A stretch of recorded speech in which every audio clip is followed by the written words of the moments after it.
Hello, everybody. Eric Wilson, Sports Arena. I lost of my man, Alex Fleming, Florida Sun Review, Fancy and Flavors, Buck Report contributor. So we're going to break down the AFC East division, kind of give you our early bird prediction on what we think based on the schedule and what they've done in the draft.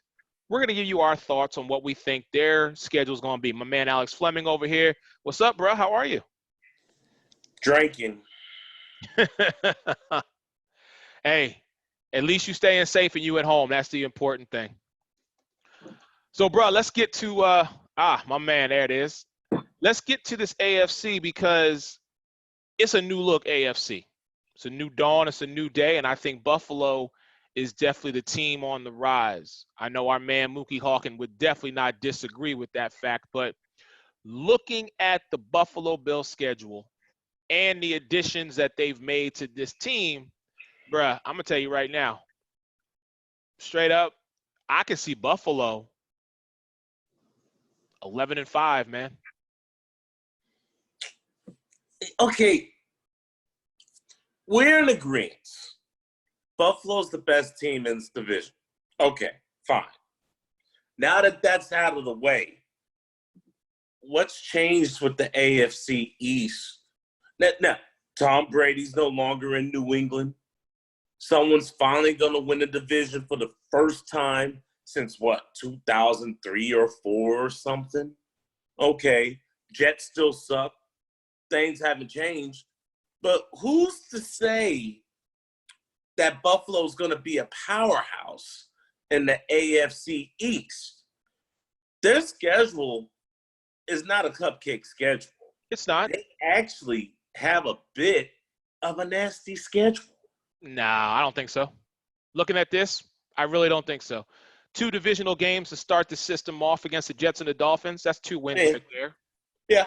Buffalo the Rams coming to Buffalo, as you have said, West Coast teams don't do well on the East Coast. Now, granted, it is September, but I still say that's 3 wins right there. They go to Vegas, and I think that might be the defense of the Buffalo Bills, Derek Carr and the offense of the Las Vegas Raiders. I don't really trust in this team just yet. So I say Buffalo gets another win. So that's 4-0 right there. No. Then they got Tennessee and Kansas City. Now, to me, those are 2 losses. You got the Jets again. Okay, now you 5-2. New England on November 1st, depending on who the quarterback is, will be the reason why Buffalo either is truly graduated themselves to the top of that division, or it might be more of the same. But even the first 9-10 games, I see Buffalo with maybe a 7-3 record. That's why I say to you 11-5, because the back half of that schedule, the only 2 teams I can see them losing to would be the 49ers and the Steelers. So somewhere along the line, you're just going to chalk up a W for the Bills when it comes against the Seahawks. No, the Seahawks would actually be one of the 3 losses that I say they get in the first half of their schedule. I'm saying Tennessee, Kansas City, Seattle. Oakland, I believe, runs them out of the building. That's just me. Okay. Did I say Oakland? I meant Vegas. No, I got you. Vegas. We got it. But no, they win the division, but 10-6. Okay. All right. Fair enough. So since we've got the Jets and, Alex, it is I want this team to do well. I do. I genuinely, listen, 4 words for you, brother. 4 words that one day you will have to fall in line. Happy wife, happy life. Just letting you know. Okay? So I want the Jets to do well, but bruh, if they get I'm whatever I said for Buffalo, just flip that for the Jets. 5-11. That's what I got for them. Because they're going to pull out some games that people don't expect them to win. Denzel Mims is a red zone target. He's nice. He's a good option. people might actually run the football in the backfield. I don't think Le'Veon Bell's that good anymore. Can you tell me the last time he had a 20-yard carry? Because it wasn't with the Jets last year. I keep track of things like that. Sorry, I do. Who's the tight end for the Jets? Have they stayed healthy? No and no. Christopher Herndon, the fourth, or Yeah. Ryan Griffin. Peter Griffin? Ryan Griffin. Peter Griffin. Exactly. All Their right. offense is just whoa. Now, I love the fact that Frank Gore signed to play in the Meadowlands because, he has heart. He's not going to pull Le'Veon Bell and just take plays off and then show up at somebody's video game party. But the Jets are the Jets. I mean, the Jets jokes just can't even get anything done when Tom Brady leaves the division.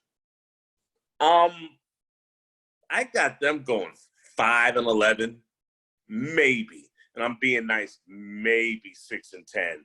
They're just American Horror Story in real life. All right. So let's go to the new look New England Patriots, at least from the quarterback position, if you will. Jarrett Stidham apparently is going to be the man. I think they like Jarrett Stidham. I remember last year whenever he threw that pick six and Belichick was cussing on the sidelines, like, pull that real quick. But the fact that they haven't signed Cam Newton, the fact that they haven't went and got a veteran, and the fact that they didn't really pick up a quarterback in this year's draft, all of the players that I believe New England picked up this year, I believe were defensively in the NFL draft. Belichick's planning something, and I won't put anything against the Sith Lord. When anybody has a down year or they know they're going to have a down year, what would you do? You'd plan for the future. Yep. I think this could be one of the many ploys where he'll have enough draft picks or enough capital to acquire Trevor Lawrence. I'm not going to say the Patriots are going to be dead because they're like Jason Voorhees. The second you think they're gone, they come popping back up. But 7-9. Ooh. Wow. Yeah. It's been New England. Hey, look, I'm going to be happy to say this to all you Bostonites and people up there in Foxborough who's been spoiled for 2 decades, who can't get Brady out of your mouth. Your time is gone. Live in the past. That sweet Caroline, yeah, it's about as old as some of those rings. I don't want to hear from y'all anymore. Go to the Celtics. Go watch a Bruins game. If we have baseball, which I don't think we will, but if we do, go say something about the Red Sox. Because as far as I'm concerned, the importance of the New England Patriots and their fan base, we get a sabbatical. We don't have to hear from them. We don't have to worry about them. And it's sweet, like this Crown Royal apple. Okay. I will agree with most of what you said until you said 7-9. Because here is the one thing that I think you either are neglecting purposely or that Crown apple done hit you a little too hard, my brother. The bottle full, brother. The bottle Hold on. full. The head coach / general manager and offensive coordinator of the New England Patriots are still Bill Belichick and Josh McDaniel. So we have seen guys such as Jacoby Brissett, Matt Castle, Brian Hoyer, Tim Tebow. We have seen guys come into the system. Did you really just say Tebow? Let me finish. And be successful under Belichick and Josh McDaniel.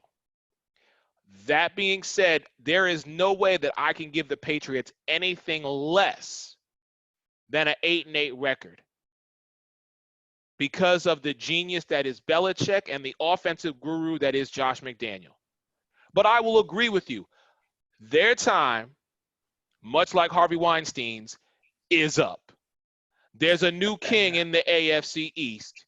I believe it to be the Buffalo Bills, but I still cannot say that New England is going to go from being one of the top tier teams in the AFC, if not in the entire NFL, to being less than 50%, which is why I say for this point, they go 8-8. You can have your 7-9, but I can't do it. If Belichick was no longer the coach, maybe. If Josh McDaniels wasn't the offensive coordinator, possibly.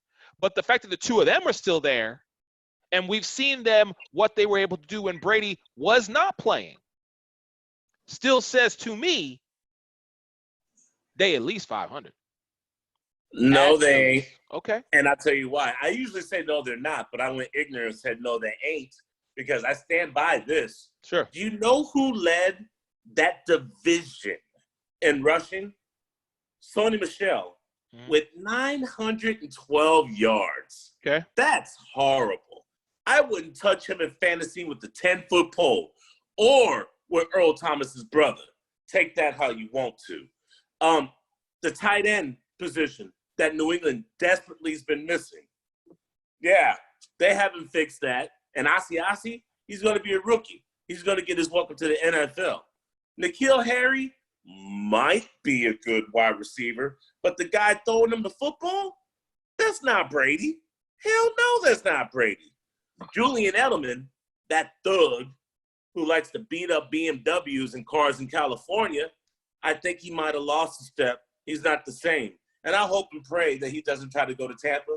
I think we've had enough Boston prospects coming to the Florida area. You mean the Tampa Bay Gronkaneers? Is that what you're talking about?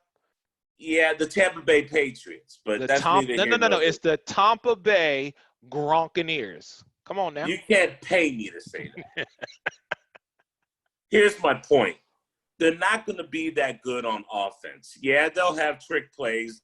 Yeah, they'll pull something out their butt, but the same personnel isn't there. And that defense, no Kyle Van Noy. They lost their other linebacker. Didn't Trey Flowers just go to Detroit? And I remember Stephon Gilmore getting burnt a couple of times last year. Bruh, this is not the same red, white, and blue I represent America, New England team that we're used to seeing. All right. So let's go to Miami. The young, up-and-coming Miami Dolphins, who I feel this year are going to play with a little more heart and a little more oomph, if you will, based on the fact that the greatest head coach ever in the NFL, Don Shula, has just passed away. So I think they're going to go out there this year and try and not only reinvent themselves, but they're going to put a little extra stank on it for Don Shula. Rest in peace. So looking at the Miami Dolphins, we know Ryan Fitzpatrick is going to be the man, or unless he gets beat out by Tua Tagovailoa, what do you think for Miami? Tua's not touching the field unless there's an injury. Which there will be. Tua's not going to be the first-string quarterback unless there's an injury. Which there will be. The offensive line isn't built up yet to protect Tua. The running game with Matt Breida, Jordan Howard, could be nice, but you just spent a first draft pick, number 5, on the investment of Tua Tagovailoa. You are not going to put him in harm's way with some of the death row inmates that the Miami Dolphins are playing this year. You and I both know Buffalo's got this division. Miami was not blessed with the nice, soft schedule. I expect nothing from Tua Tagovailoa this year. Not a damn thing. Remember that when Ryan Fitzpatrick gets injured and he has to step in, what's your record for Miami this year? A very respectable 7-9, maybe 8-8. They have nothing to prove. This is not their year. 2021, that's a different story. Okay. Looking at the schedule, I can't go more than 6-10 with Miami. Because I agree with you. They're rebuilding and getting themselves prepared for the 2021. They're building for the future. But like you said, this schedule does not favor them in any fashion. I hope Ryan Fitzpatrick stays healthy this year so that Tua can sit and learn and prepare himself for his coming out party next season. But I'm telling you right now, we will see Tua sometime this season on the field and not just in the preseason. What I week say do you think it'll respectable be? 6-10. What week do you think it'll be? If I have to put my money on it right now, mark that December 6th game against the Cincinnati Bengals. Joe Burrow versus Tua Tagovailoa. That makes sense. Put it right there. Mark it down. There you go. So really quick to recap, you have Buffalo at 10-6, the Jets at 5-11, both New England and Miami at 7-9. I myself have Buffalo at 11-5, Jets at 5-11 as well as you. New England 8-8 and Miami 6-10. We're not far off. No. Alex Fleming and man Eric Wilson. Hey, we're gonna keep this going. We'll talk to y'all tomorrow where we break down the AFC South. See you guys then.